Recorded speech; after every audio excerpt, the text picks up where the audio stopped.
श्री स्वामी समर्थ। मी मोहिनी विजय निंबाळकर तुमचं आपल्या यूट्यूब चॅनलमध्ये खूप खूप स्वागत आहे। आजच्या व्हिडिओमध्ये आपण बघणार आहोत 15 ऑगस्टला आली आहे कृष्ण जन्माष्टमी। त्या दिवशी घरात घेऊन या ही एक वस्तू। दरवर्षीप्रमाणे श्रावणातील कृष्ण पक्षातील अष्टमी तिथीस आपण जन्माष्टमीचा उत्सव साजरा करणार आहोत। जन्माष्टमी म्हणजे श्री कृष्णांचा जन्मदिवस अशी मान्यता आहे की जी व्यक्ती या दिवशी भगवान श्रीकृष्णाचे पूजन करते तिच्या जीवनातील कष्ट संकटे भगवान श्रीकृष्ण नक्की दूर करतात। या दिवशी आपण ह्यापैकी कोणतीही एक वस्तू किंवा सर्व वस्तू आपल्या घरी घेऊन या।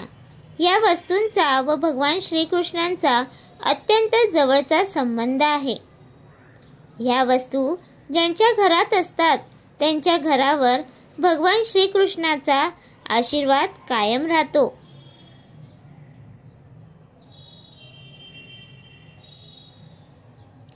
पहिली वस्तू आहे ती म्हणजे गाई व तिचे बछडा असलेली मूर्ती किंवा त्यांचा फोटो। गौलोकामध्ये श्रीकृष्णांचा वास असतो। शिवाय गौमातेत 33 कोटी देवी देवतांचा वास आहे असे हिंदू शास्त्र मानते। या दिवशी या गाई बछड्याची केलेली पूजा ही आपल्या घरात सुख समृद्धी निर्माण करते। गायीमध्ये गुरुग्रहाचा वास असतो आणि जर आपल्या कुंडलीतील गुरुग्रह जर पापी ग्रहांसोबत जर युती करत असेल तर आपल्या घरात गरिबी येते। म्हणून गुरुग्रहाला प्रबळ बनवण्यासाठी आपण या गायी व बछड्यांची एकत्रित असलेला फोटो किंवा मूर्तीची पूजा करावी। आपल्या घराच्या ईशान्य कोपऱ्यात ही मूर्ती किंवा फोटो स्थापन करून आपण त्यांची पूजा करायची आहे।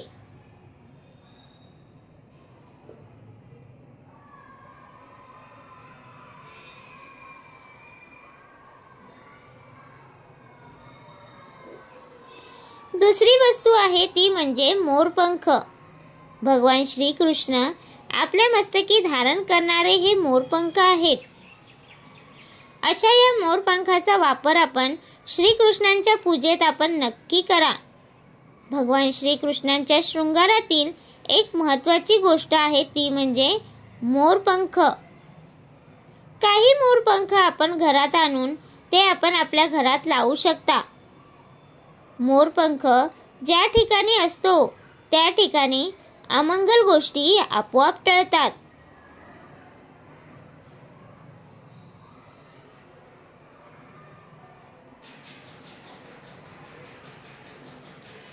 तिसरी गोष्ट आहे ती म्हणजे बासरी किंवा पावा। ही बासरी घरातील सर्व नकारात्मकता तसेच वाईट शक्तींपासून आपले संरक्षण करते। बऱ्याच लोकांना ही घरात कशी लावावी कळत नाही, तर आपल्या घरातील हॉलमध्ये आपण ही बासरी लावावी आणि ती नेहमी तिरपी लावावी। ती कधी सुद्धा उभी लावू नये। तिचे जे तोंड आहे ते खालच्या बाजूने असेल ह्याची काळजी घ्यावी।